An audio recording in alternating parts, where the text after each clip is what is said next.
గుంటూరు నగరంలోని శంకర్ విలాస్ బ్రిడ్జ్ నిర్మాణంపై మాజీ మంత్రి అంబటి రాంబాబు అసత్య ప్రచారాలు చేస్తున్నారంటూ రాష్ట్ర కార్యనిర్వహణ కార్యదర్శి కనపర్తి శ్రీనివాసరావు, ఉమ్మడి జిల్లాల గ్రంథాలయ చైర్మన్ భీమినేని వందనాదేవి, కార్పొరేటర్ కొమ్మనేని కోటేశ్వరరావు మండిపడ్డారు. నూతన శంకర్ విలాస్ బ్రిడ్జ్ నిర్మాణ పనులు టీడీపీ నాయకులు కనపర్తి శ్రీనివాసరావు, మద్దిరాల మాన్యు, ఉమ్మడి జిల్లా గ్రంథాలయ చైర్మన్ భీమినేని వందనాదేవి పరిశీలించారు.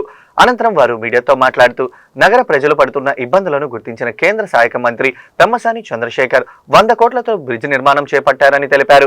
కానీ గత ప్రభుత్వ పాలకులు నగరానికి చేసింది ఏమీ లేదని ఎద్దేవా చేశారు. కూటమి ప్రభుత్వం చేస్తున్న అభివృద్ధిని చూసి అంబటి రాంబాబు ఓర్వలేని తనంతో మాట్లాడుతున్నారని మండిపడ్డారు. మంత్రి పెమ్మసాని చంద్రశేఖర్ ఎమ్మెల్యేల పైన బురద జల్లే ప్రయత్నం చేస్తే కూటమి నాయకులు చూస్తూ ఊరుకోరని హెచ్చరించారు.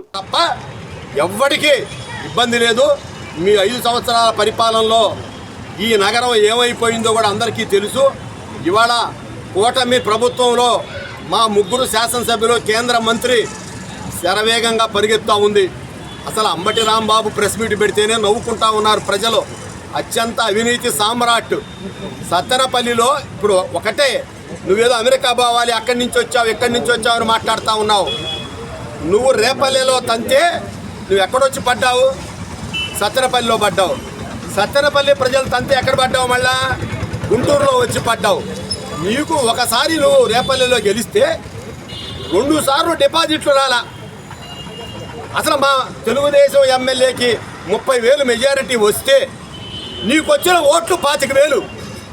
నువ్వు నిజంగా నీళ్లు లేని బావిలో రాయి కట్టుకొని దూకాలి, మన పైకి రాకుండా. ఎవరికి లేవు అట్ట రాలా. మెజారిటీ కంటే తక్కువ ఓట్లు అంబటి రాంబాబుకే. ఓటమిలకి బ్రాండ్ అంబాసిడర్ అంబటి రాంబాబు.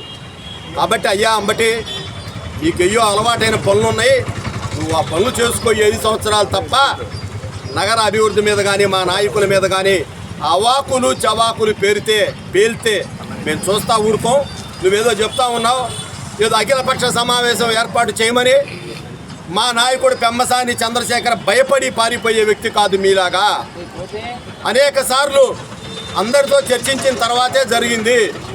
అవసరమైతే మేము ఏర్పాటు చేస్తాం. ఇంకొకటి, ఇంకా టెక్నికల్ ఎవిడెన్స్లతో సహా మీకు కావాలి అంటే ఆ టెక్నికల్ ఇంజనీర్లోనే త్వరలోనే ప్రెస్ మీట్ ఏర్పాటు చేయబోతా ఉన్నారు. మేము కేవలం రాజకీయ విమర్శలకు మాత్రమే సమాధానం చెప్పామని చెప్పేసి ఈ సందర్భంగా తెలియజేయాలి.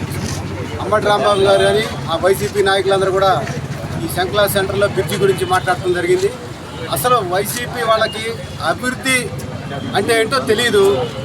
ఇప్పుడు కొత్తగా మేము తెలుగుదేశం పార్టీ వచ్చిన దగ్గర నుంచి అభివృద్ధి అంటే ఎట్టా ఉండదో ప్రజలందరికీ, నగర ప్రజలందరికీ కూడా తెలుసు.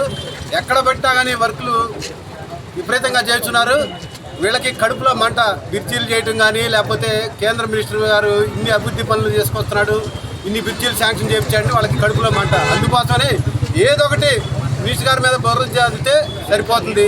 అట్లానే ఎమ్మెల్యేలను కూడా ఎట్ట పడితే అట్లా మాట్లాడతాం.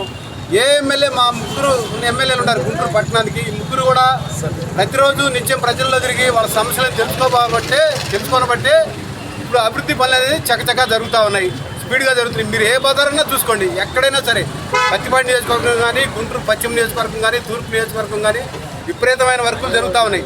ఇవన్నీ వీళ్ళకి కడుపులో మంట. మీడియా మిత్రులందరికీ, నిన్న అంబటి రాంబాబు ప్రెస్ మీట్ పెట్టింది. దానికి మేము ఈరోజు ఉన్న వాస్తవాలు చెప్పాలనుకోవడానికి నిజంగా ఆయన ప్రెస్ మీట్కి కౌంటర్ ఇవ్వడం కూడా చాలా బాధగా ఉంది, చాలా ఇబ్బందిగా కూడా ఉంది. అంబటి రాంబాబుని సత్తెనపల్లిలో మేము ఎవరం కూడా ఒక ఎమ్మెల్యే అనో, ఒక మంత్రి అనో, ఒక నాయకుడనో ఎప్పుడూ అనుకోలేదు మేము. అలాంటి వాళ్ళు ఇవాళ ఇక్కడికి వచ్చి, ఇందాక మా తమ్ముడు చెప్పాడు, రేపల్లెలో తంతే సత్తెనపల్లికి వస్తే అక్కడ తంతే ఇక్కడికి వచ్చాడు. సిగ్గుండాలి మాట్లాడటానికి, ప్రెస్ మీట్ పెడతానికి కూడా. ఆ పక్కన వైసీపీ నాయకులు కూడా వెళ్ళిపోయారు. ఎందుకంటే ఈయన మాటలు అబద్ధాలు, ఈయన రాత మాటలు వినలేక వాళ్ళ నాయకులు కూడా ప్రెస్ మీట్ మధ్యలో నుంచి వెళ్ళిపోయినటువంటి పరిస్థితి. అలాంటి దౌర్భాగ్య పరిస్థితి అంబటి రాంబాబుది. ఆయన పెమ్మసాని చంద్రశేఖర్ గారి మీద అవాకులు చవాకులు పేలుతా ఉంటే మన వాళ్ళ విషయం అంతా చెప్పారు. ఆయన పెమ్మసాని చంద్రశేఖర్ గారు రాష్ట్రం కాదు